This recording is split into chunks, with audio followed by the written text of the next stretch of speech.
We finally get some names, a part of the Charlotte Hornets coaching search, including one big one we'll talk about in just a moment. Plus, we interview Adam Armbrecht of the Locked On Nets podcast to talk about Kenny Atkinson, who is also one of those potential candidates that could be the next head coach of the Charlotte Hornets. That's all today on the Locked On Hornets podcast.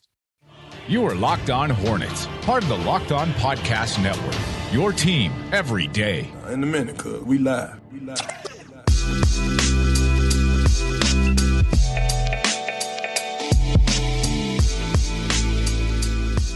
It's Locked On Hornets. Thanks for making us your first listen. We're free. We're available on all platforms. That includes YouTube. You can check us out on Twitter at Walker Mail, at Doug Branson LOH, and the show handle on Twitter at Locked On Hornets. Appreciate you making us your first listen. Like I said, again, catch us wherever you get your podcast. A lot to get to today. In fact, this entire week, as I mentioned just yesterday or 2 shows ago, we're going to bring on people to talk about the coaching search, and we're going to bring on people to talk about some of these NBA draft prospects. Keep a lookout for Drake Toll of Locked On Baylor to talk about Jeremy Sohan or Sochan. If you're a Doug Branson, doesn't matter. Jeremy Sohan could be the next pick for the Charlotte Hornets. So keep your eyes out, keep your ears out for that episode. Keep it all out. Keep everything out. To keep some stuff in, but keep at least some of the things. Keep it all out.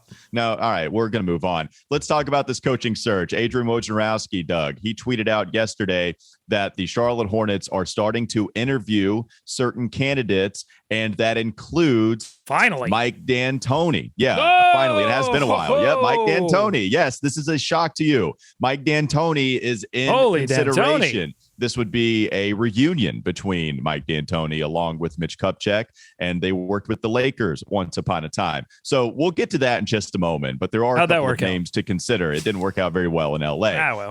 Well. Golden State's Kenny Atkinson is also listed here, Milwaukee's Darvin Ham, and Dallas's Sean Sweeney. Now, we'll get to more with the Kenny Atkinson stuff. He was the head coach of the Brooklyn Nets when they didn't have anything to play for. They finally get to the postseason, and pretty impressive appearance for them.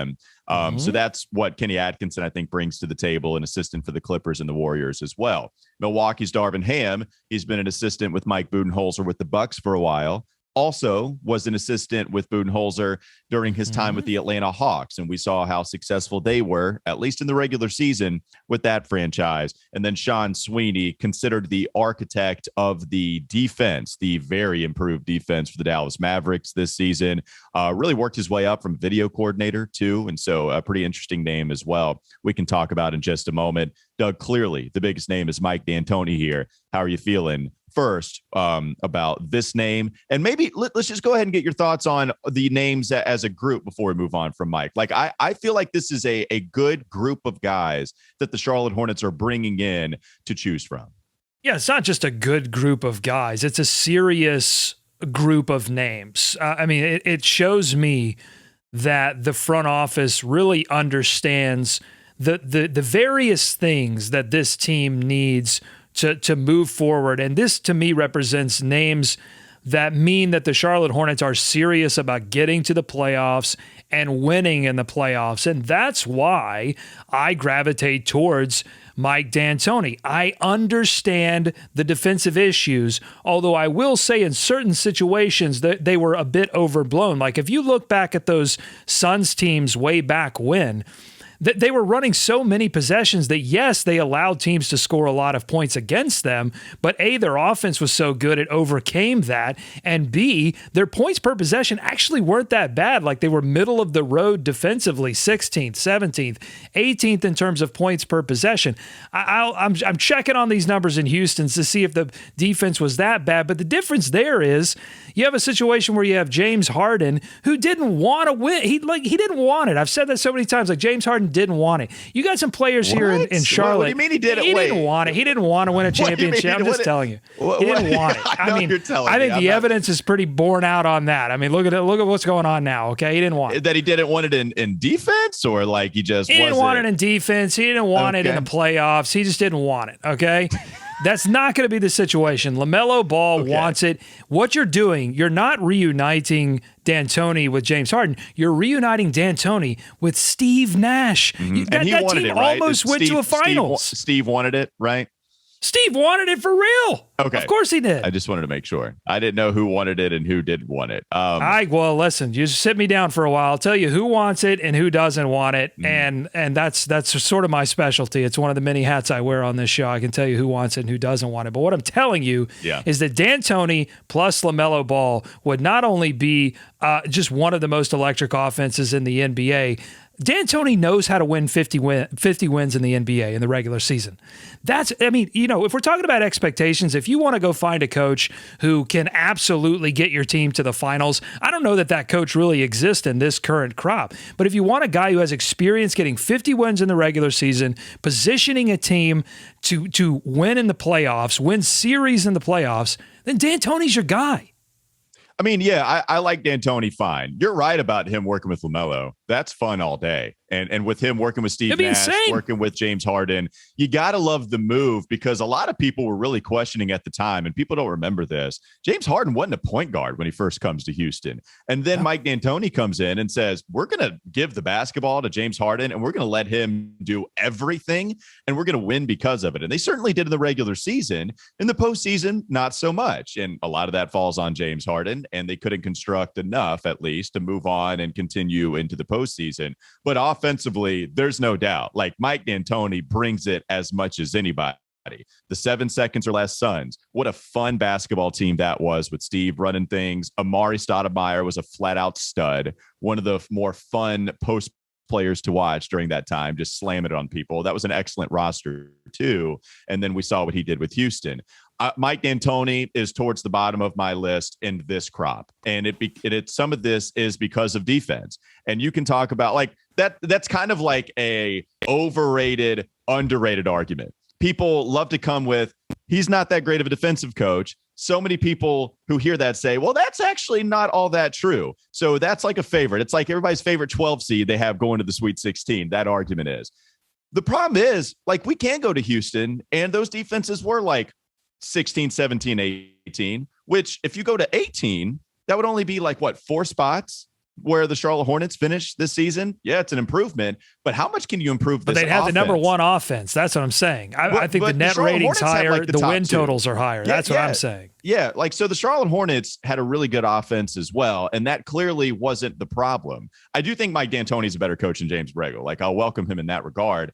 But here's my problem too. Like, when people point to the Houston Rockets, pretty good defenses that they put out there where they finished top 10 one year. Man, this was all a Jeff Bezdelic defense. And that was an assistant coach that decided to retire because he wanted to spend more time with family. They got off to an awful start the next year defensively. They begged him to come back. He does. And the defense is actually fixed. So the one time that the defense wasn't worse than average, it was because of an assistant coach that he hired. If you want to use that as an argument for, hey, at least he's hiring great people, that's true. Go get you another Jeff Bezdelic and maybe we can work something out. But at that point, they're begging for him to come back. This is all documented. Like, and that's the problem with, well, in Houston, he actually put together some good defenses. Like, even that Suns team, man, you had Raja Bell over there as a defensive playmaker too. And like, I think Amari Stoudemire wasn't a great defensive center. And so some of that can be personnel. I forget some of the other defensive stalwarts that might be on that roster. Like, I wouldn't mind Mike D'Antoni. Like, I'd be fine with that. For me, Doug, you just said he was at the bottom of your list. Are you fine with it, or is he at the bottom of your list? Of this crop, he's at the bottom of my list on this crop of a good crop. You're full of crop. I think you are. But like, I like these guys. I like Mike D'Antoni fine enough. The problem is, I don't want to, well, man, all we have to do is just go that much more in on offense, allow our defense to be lackluster as hell, and we'll just roll with that to see if we can maybe win a playoff series. Let's go with somebody that can construct a really good defense. Hell, Sean Sweeney, man, like doing that without a center. Hornets don't have a center right now. Seems pretty good to me. Those are some of my thoughts on Mike D'Antoni. Okay, well, I think you're helping me to make my point, which is that like a head coach, that he needs a good assistant coach to get a good defense. Well, that a head coach doesn't solve everything. That this team has personnel issues, and yeah, I mean, I think there are plenty of good opportunities for Mike D'Antoni to go out there and find someone to add to his staff to help this team with defense. But what's going to help this team with defense is Mitch Kupchak actually going out there and providing his head coach with the tools necessary to win. And I'm telling you, D'Antoni is not taking this job in Charlotte if it's offered to him, if there's not some kind of understanding that that's going to happen. I mean, D'Antoni's been around the block too many times to come into a situation where he is going to be hamstrung by his roster. I mean, I think that's the cruelest thing that happened to James Borrego is that I never really felt like the franchise was fully even attempting to give him a team that could play defensively. At least they tried with Clifford, and it never worked out. But they didn't even try with James Borrego. If D'Antoni accepts this job, I feel like it's a sell job for the Hornets. The Hornets aren't going to, I don't think D'Antoni's begging to come head coach the Charlotte Hornets. The Charlotte Hornets have to sell him on it. And I think the big selling point is, hey, LaMelo Ball, hey, we're giving you another Steve Nash. And number two, we're going to give you a team that can actually play, again, not the best defense in the world, but enough defense to put 48 to 50 wins on the floor, regular season, get you to a playoff series. I don't care about NBA championship right now. I want them to win a playoff series. I think D'Antoni can do that. Yeah, the other thing is he's going to be 71 years old on Sunday. So 71's the new 61. I don't know if you've been reading all this research, Walker. I haven't. Anti-aging, everybody's living longer. I don't care about 71. Okay. You know what I care about? Listen, I don't care about 71. I care about 50. If he wants it or not. 50. Well, he wants it. There's no doubt about that. Here's the number I care about. 50. I want 50 wins again. And nobody else can do that in your opinion. Here's my next question before we move on to some of the other guys. My next question, I don't know. They haven't proven it. They haven't proven it, Walker. Right. And Mike D'Antoni with a roster that didn't have an MVP on it didn't get 50 wins. He can make LaMelo an MVP. Can he make LaMelo an MVP? Maybe. Yes. I mean, there's a possibility of that. But also James Harden, like the good move for Mike D'Antoni is he did put James Harden in position to win MVP. Like he was already flirting with it a little bit before he came over there, but he did get him over the hump and Steve Nash did, right? Like my question too is we can't just ignore the failures in New York. We can't ignore the failures with the LA Lakers. And there's a whole decade in between where he experienced his successes. And we're just going to gloss over that. Like you say, way back when. You're damn right, Doug. It was like 20 years ago that he did all that. Two disaster franchises right now. The New York Knicks and the LA Lakers. Like if he fails with Atlanta, like if he fails, I don't know. I mean, I'm going to forget it. I'm going to excuse failure in places that are addicted to failure. New York is addicted to failure. LA is right now addicted to failure. Right now, yeah. His Lakers tenure was a decade ago. Like, I mean, what are you talking about?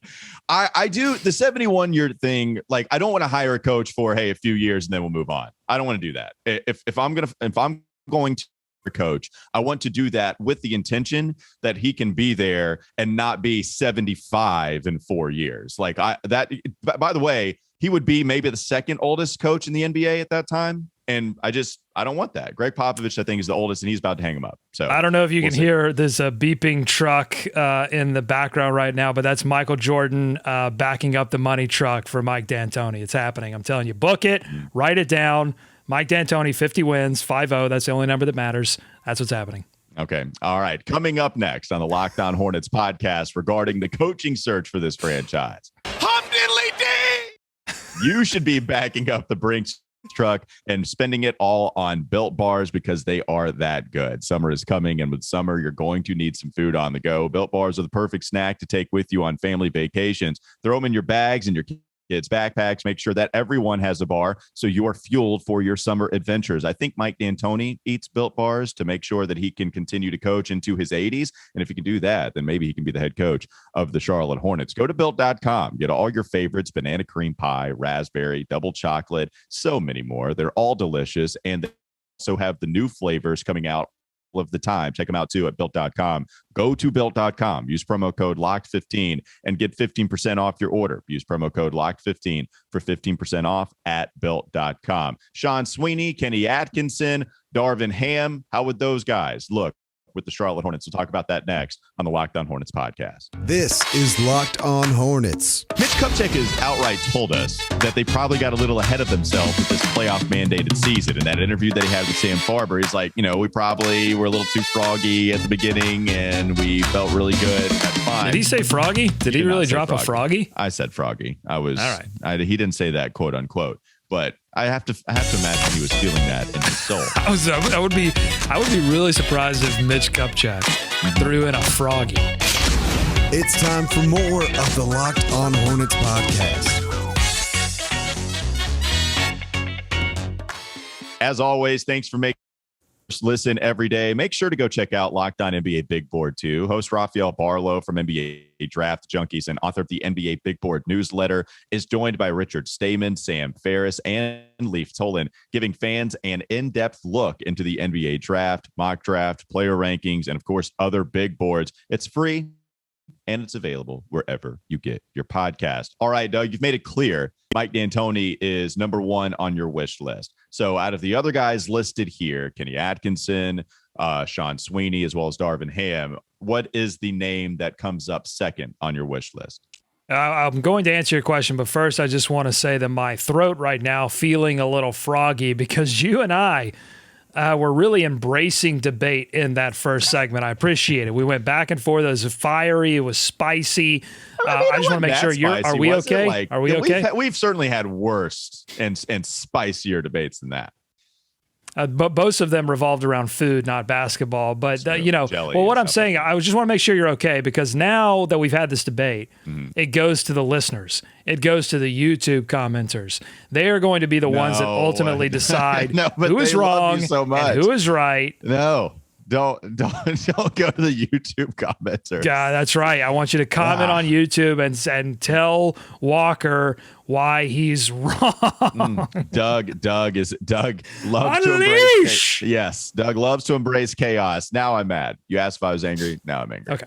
The answer to your question. Yeah, what's your question? I enjoy Sean Sweeney's resume. I talked to Nick Angstead of the Locked On Mavericks podcast, and he told me that Sweeney is generally regarded as the one responsible for turning around the Dallas Mavericks defense that was not so good and was costing them playoff wins, and is now getting them playoff wins.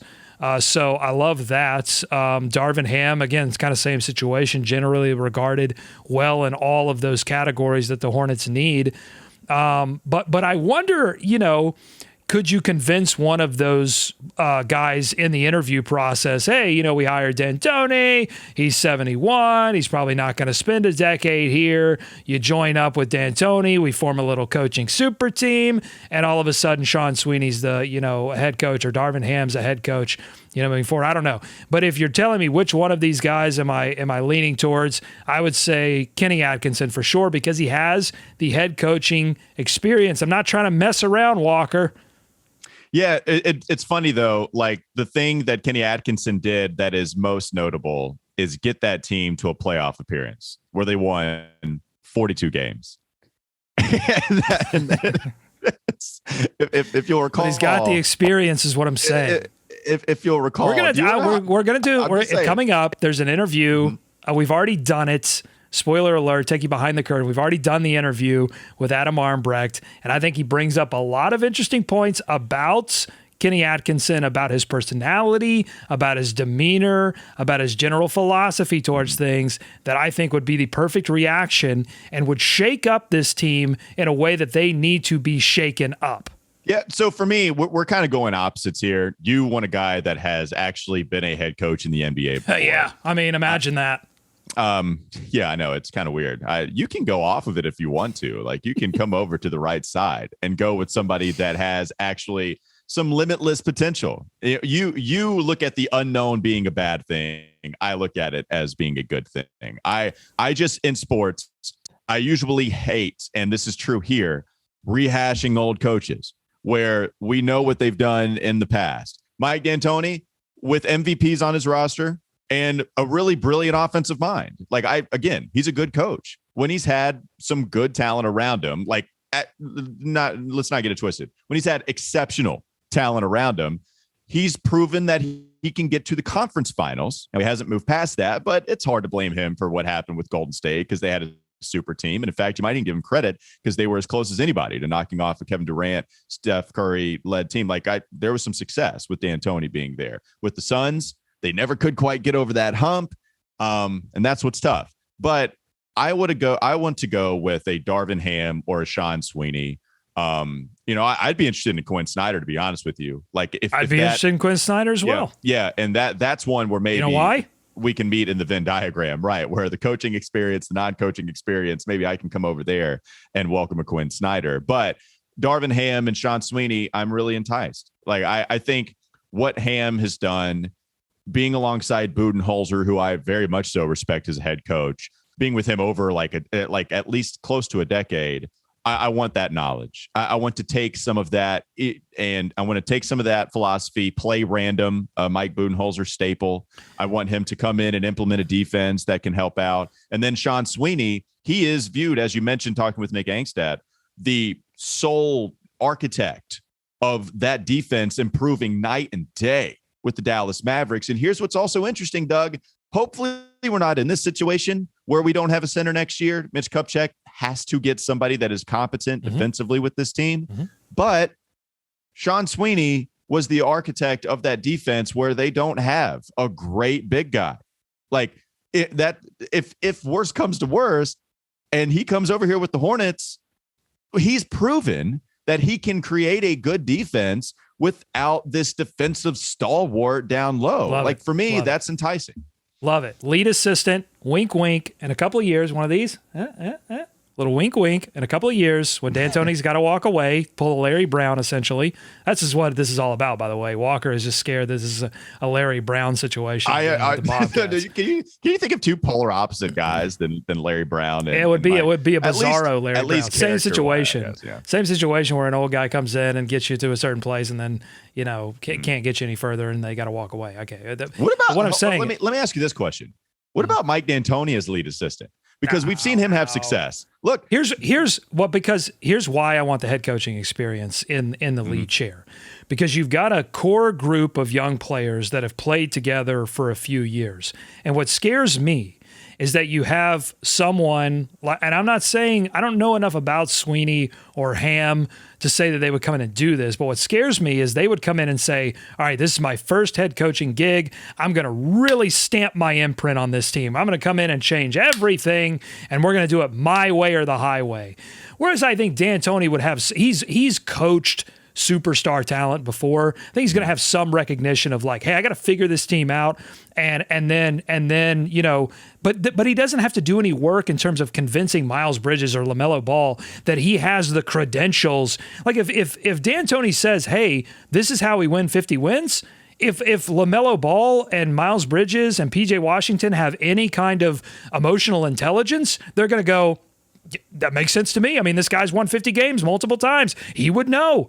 And so that's why I think I'm scared of the not head coaching experience and why I gravitate towards a D'Antoni in particular with that head coaching experience. Yeah, and look. Case dismissed. It would be fun. LaMelo Ball and Mike D'Antoni. There's no doubt it would be fun to see what he could do with that point guard. Couple of point guard whisperers per se. And coming up next on the Locked On Hornets podcast, we're almost there. We're going to talk about maybe the next point guard whisperer with Kenny Atkinson, possibly providing that example. Who could be the next head coach of the Charlotte Hornets? We talk with Adam Armbrecht of the Locked On Nets podcast. But first, want to give you a message from Camp Lejeune for listeners who served in or worked for the United States Marine Corps or have family or friends you might have. I wanted to notify you of an available resource. From 1953 to 1987, personnel assigned to Marine Corps Base Camp Lejeune were potentially exposed to contaminated drinking water. The Marine Corps has since partnered with health agencies to conduct scientific studies to assess impacts from these potential exposures, and they are working to keep those Marines, their families, and civilian employees informed with updates and resources available to them. If you or someone you know may have been at Camp Lejeune during those years, please consider registering with the Camp Lejeune Historic Drinking Water Notification Database. You can learn more and register at www.marines.mil/CLwater. That's www.marines.mil/CLwater. Adam Armbrecht of the Locked On Nets podcast joins us next to talk about Kenny Atkinson.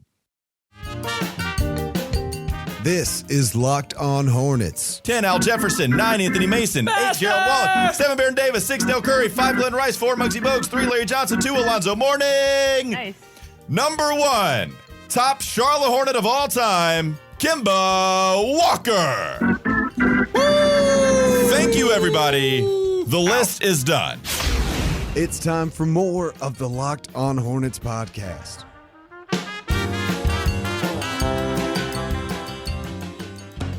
Welcome back to the Locked On Hornets podcast, where we now discuss one of the coaching candidates that maybe could be the next head coach of the Charlotte Hornets. That's Kenny Atkinson, the former assistant, maybe former assistant with Golden State, also former assistant. Wow, you're already firing him. You're already making him move on. I don't know if I'm firing him so much as promoting him to a head coach of the Charlotte Hornets, but he did used to be the head coach of the Brooklyn Nets a few years back. And to talk more about that, we welcome Adam Armbrecht of the Locked On Nets podcast. You can follow him on Twitter, by the way, at Adam Armbrecht. At Adam Armbrecht. I'm already butchering this. Adam, how are you doing today? It's all good, man. A German last name is just no way to be in the media. I think it's a mistake. And if I could change it, I would. But I just feel like, it was given to me. So I try to stand by. But I'm good, guys. How are you? I'm doing well, and we're going to do a better job of pronouncing your last name. Kenny Atkinson, somebody I think is kind of a favorite among a lot of the fan base here. A lot of people like what he did with the Nets when they were able to get to the postseason. Now, there's a lot of decent names out there that the Charlotte Hornets are interested in right now, but Kenny Atkinson, again, one of the guys that I think a lot of people would be happy with. What was your take on his tenure with the Nets when he had his 4-year run with that franchise? Yeah, it's interesting because, Kenny was brought in by Sean Marks and he's still very well regarded in the organization. And you looked at it as a coach that was going to maximize the value of a young team in a transitional period, right? The hard part is trying to examine what he accomplished there relative to what expectations were. This is a roster that was filled with young talent. This is the beginning of getting Joe Harris off the Cleveland Cavaliers scrap heap, the Spencer Dinwiddie's of the world, D'Angelo Russell off of his what felt like could have been career bottoming out in the LA Lakers system. He comes over and reclamates his reputation as well. So there's a lot of positives. But the drawback would be when you look inside the season records, it didn't necessarily get the job done, especially when you're talking about the Charlotte Hornets, a team that I think has expectations of trying to push into that playoff picture with consistency. Yeah, I mean, you go back to the 42-40 season where the Nets get into the postseason. The Nets, they were down bad, right? Couldn't figure out, they couldn't tank because you couldn't get your own draft picks because they were all going to the Boston Celtics. And because of that, you had to manufacture talent in different ways. And you mentioned some of the moves that they made, and it was really an excellent job. And then Atkinson kind of developed this, this reputation to develop some of that talent on the roster even more so. I don't know if people remember the 28-34 season that took place with the 62 games right afterwards. And so what happened there, Adam, where it looked like was some kind of build, and then he has the losing season in the 62 games he coached with Brooklyn. And then, of course, I think his exit, a lot of people attributed that to Kevin Durant, Kyrie Irving not wanting him to be that head coach. Yeah, ultimately, his departure from the team came down to what the Nets were trying to accomplish. Build yourself up to a point where you're attractive for some of the bigger names in the league. They did that, and now we see how that's still a bit of a work in progress as well. But when it comes to Kenny Atkinson and his tenure, so the positives are, I think what happens as far as from a burnout factor is ultimately he's I don't want to misframe this. He's a rah-rah guy. He's a player's coach, a young player's coach. He maximizes what you get out of young talent. You saw him do this with certain players, even some of the veterans like the DeMarre Carrolls of the world. We saw just before Brook Lopez was moved, spent the last season in Brooklyn developing the outside shot, right? So he's known for creating perimeter shooters out of players that at least have baseline skill sets. He's known for maximizing young talent, Spencer Dinwiddie, Karis LeVert, right? But there is a ceiling to what he's able to do with them. The hard part, when you look at some of these players like D'Angelo Russell, he went on to improve his game further now with the Timberwolves. Spencer Dinwiddie rose to a level and went and got himself a big payday. We know what Brook Lopez has meant, obviously, to the Milwaukee Bucks in their championship run. So can he be integral in developing and extending the talent of a player? Yes. But can he maximize the usage of them? Can he maximize the X's and O's aspect of that and put them in a winning position? Because regardless of where you looked at the Brooklyn Nets in that final 62-game run for Kenny, I would say that they were underachieving at that point. Now there's things that are happening in the background for the franchise, but you still, I would have preferred to see that this is a coach that's trending towards making the playoffs again. And it wasn't going to make a difference for bringing Kevin Durant and Kyrie Irving, but I think it made a difference for what Kenny was able to do leaving Brooklyn and having to take a step back, go to the Clippers, then go to Golden State and reconnect with Steve Kerr there and try to resurrect his head coaching profile, which maybe he's done here for Charlotte. And I think one of the things that excites a lot of Hornets fans is that he has this reputation as the point guard whisperer. He turned Aaron Brooks in Houston into the NBA's most improved player. He worked with Jeremy Lin prior to Lin's sanity. He worked in Atlanta with Jeff Teague and turned Jeff Teague into a really good player for a while there. And I think a lot of people, look at the situation with LaMelo Ball and say, yes, he is on the superstar trajectory, but he's going to, still need some guidance there on what really, makes an NBA point guard take it to that next level. What did you see did you see anything in his tenure with the Nets that lived up to that reputation as point guard whisperer? Yeah, I mean, listen, again, mention name like Spencer Dinwiddie, right? He falls into the guard role, not pure point guard. But look at D'Angelo Russell. I think the best thing that Kenny brings to that specific position is saying you need to play controlled basketball. Those big moments are going to come. And D'Angelo Russell had some really big shots over his time with the Brooklyn Nets. But you also need to be setting the tempo for this team, the pace of the offense. You need to be willing to make the right basketball decision and allow those around you to flourish, knowing that your spots are going to come, right? And so I think that he can impact ball in that way and make him a leader. I mean, listen, again, D'Angelo Russell went from being a guy, where was he going to end up, to then being looked at as someone that you could bring into a team like Minnesota and say, you can have success here. You can actually be a veteran leader for this team. And maybe there is that leap that Ball can take where he establishes himself that much further. The push and pull, if we're just being honest here, is this team in the Hornets already beyond what Kenny Atkinson would bring to the table, right? Because now you're talking about, like, we want to make the playoffs and then we want to be successful in the playoffs, right? So, I think we would take just making the playoffs at this point. Well, so that's what's interesting, right? So expectation-wise, if that's the expectation, hey, we want to maximize the value of our young players, we want to improve some of our very talented players, and then we want to be in the playoff picture, Kenny can do that for you. The question is going to become, he gets you there next year. Okay, what does year number 2 look like, right? And what does year number 3 look like? Now, that comes down to roster construction and who the Hornets are able to bring in to complement the players that they already have.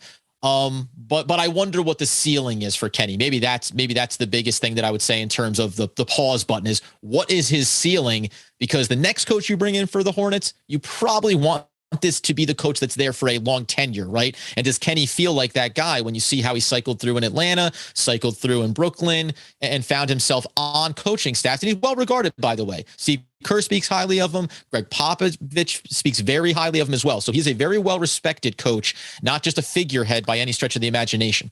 A very well respected, but he also has a little bit of a reputation of being crazy, a zealot, a nut. Jeff Teague told a story about him going out barefoot at the gym at 6 a.m., putting up shots. There's stories about him staying up all night, watching film. He looks... I was looking up to see his actual basketball playing career. He stopped playing basketball in 2004 internationally. I'm like, that can't be possible. He looks 70 years old. Like, I mean, it's no offense. He just looks like he's worked really hard, and he's actually like 50 something years old. But any good stories about his time with the Nets where he was a little bit nutty? The running joke with him was always the hair gel.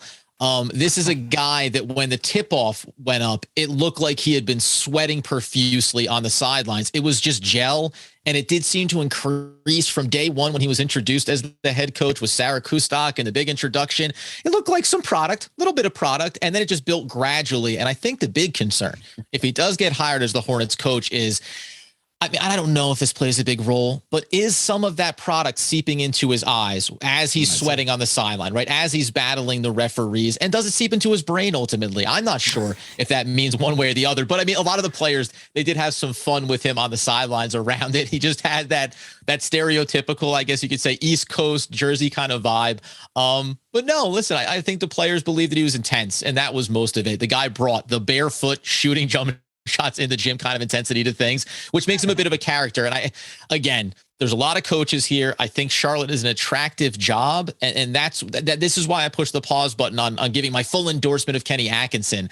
I think you're going to find there's a few more coaches with better track records and reputations that say they've proven it to a higher level than Kenny. And maybe you'd rather do without some of those antics around this particular position. Well, I mean, and if you look at all of these coaching changes or general manager changes, so many times the hire ends up being a reaction to the fire. Yep. And so I think if that's the case, then Kenny Atkinson is the perfect reaction in that, Borrego brought a cool, calm, collected, we're going to deal with everything in-house kind of attitude. And I think Kenny would represent a little bit of a reaction to that, where there is an intensity. There's a fire that I've said all last season was missing from this team at times. So, that just like, we've got to go out there. We've got to hold each other accountable, not just say things, but do things, that kind of intensity. I'll also say Walker is an expert with the product. I keep it all natural. This is all natural, baby. Yeah, except I hate the wet look though. Like that look that you're talking about with Kenny dry Atkinson. Product. I get it. Yeah, we use all dry. We use a little bit to make it look a little bit crazy, and we are not slicking that thing back. I mean, Kenny Atkinson, you are putting a lot on it. You're going the LA Looks dad style extreme hold, and you are dumping half a bottle on your head each. I bet it's one of those things where you open up the cabinet and there are 10 LA Looks bottles in his cabinet right now as we speak. I got to be honest with you, as someone who has Irish and German and Italian in my background, it's a very delicate balance of walking out the door going, you're sending out some vibes depending on how much of what you put into your hair.